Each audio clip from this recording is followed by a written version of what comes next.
बाबा का प्रसिद्ध मंदिर राजस्थान के सीकर जिले में स्थित है। खाटू श्याम जी को भगवान श्री कृष्ण का अवतार भी माना जाता है। देश के करोड़ों लोग खाटू श्याम जी की पूजा करते हैं।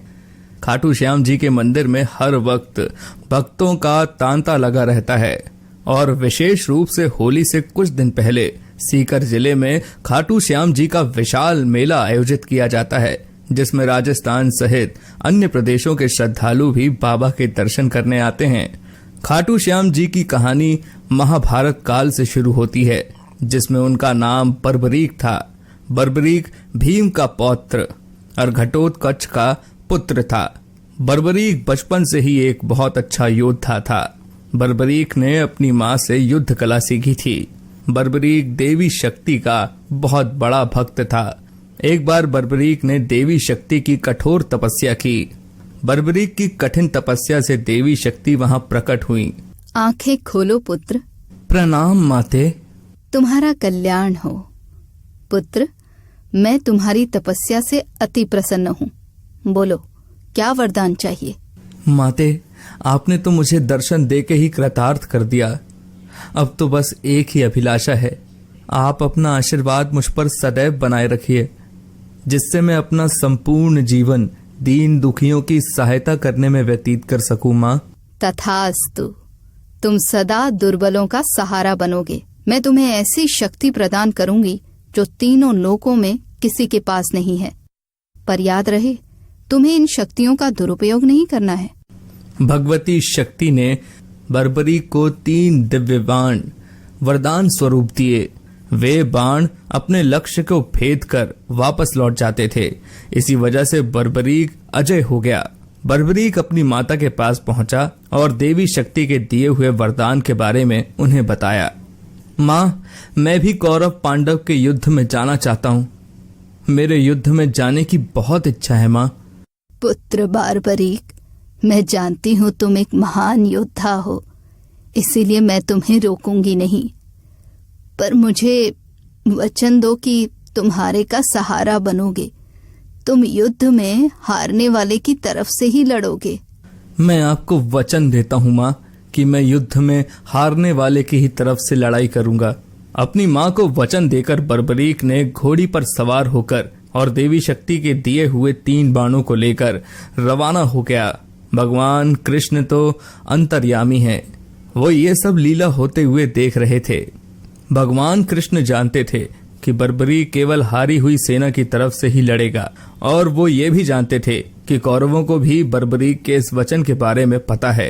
बर्बरीक कौरवों का सहयोग कर पांडवों का विनाश कर देगा। इस प्रकार जब वो कौरवों की तरफ से लड़ेगा तो पांडवों की लड़ रही सेना कमजोर हो जाएगी। उसके बाद वो पांडवों की सेना में चला जाएगा। इस तरह वो दोनों सेनाओं में घूमता ही रहेगा। श्री कृष्ण को पता था, अगर बर्बरीक इस युद्ध में शामिल हुआ तो कोई भी सेना नहीं जीत पाएगी और अंत में कौरव पांडव दोनों का विनाश हो जाएगा और केवल बर्बरीक ही शेष रह जाएगा। इसलिए रास्ते में ही श्री कृष्ण ने ब्राह्मण का वेश धारण कर बर्बरीक को रोका। बर्बरीक को रोकने का अब एक ही उपाय है, मुझे बर्बरीक से उसके शीश का दान मांगना होगा। श्री महावीर योद्धा, तुम कौन हो? ये कुरुक्षेत्र की रणभूमि है। तुम कौरवों और पांडवों के युद्ध में क्या कर रहे हो? हे ब्राह्मण देव, मैं घटोत्कच का पुत्र बर्बरीक हूँ। मेरा प्रणाम स्वीकार कीजिए। मैं महाभारत के युद्ध में सम्मिलित होने आया हूँ। ऐसा कैसे हो सकता है पुत्र कि तुम मात्र 3 बाण से युद्ध में सम्मिलित होने जा रहे हो? ब्राह्मण देव, ये बाण कोई साधारण बाण नहीं है। इनमें से मात्र 1 बाण भी शत्रु सेना को परास्त करने के लिए पर्याप्त है, और ऐसा करने के बाद बाण वापस तरकश में ही लौट आएगा। अच्छा, तो फिर इस पीपल के पेड़ के सभी पत्तों को छेद कर दिखाओ जरा। बस इतनी सी बात ब्राह्मण देव, अभी किए देता हूं। बर्बरीक ने ब्राह्मण रूपी श्री कृष्ण की चुनौती स्वीकार कर ली। बाण ने अपने लक्ष्य से तुरंत छूटते ही सारे पत्तों को भेद डाला और वापस आकर ब्राह्मण रूपी श्री कृष्ण के पैरों के आसपास चक्कर काटने लगा, क्योंकि उन्होंने भी एक पत्ता अपने पैर के नीचे छुपाया था।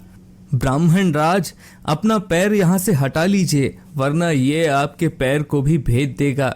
ये तीर अपने लक्ष्य को पूरा किए बिना तरकश में नहीं लौटते हैं। बर्बरीक के तीर अचूक हैं, लेकिन अपने निशाने के बारे में खुद बर्बरीक को भी पता नहीं रहता है।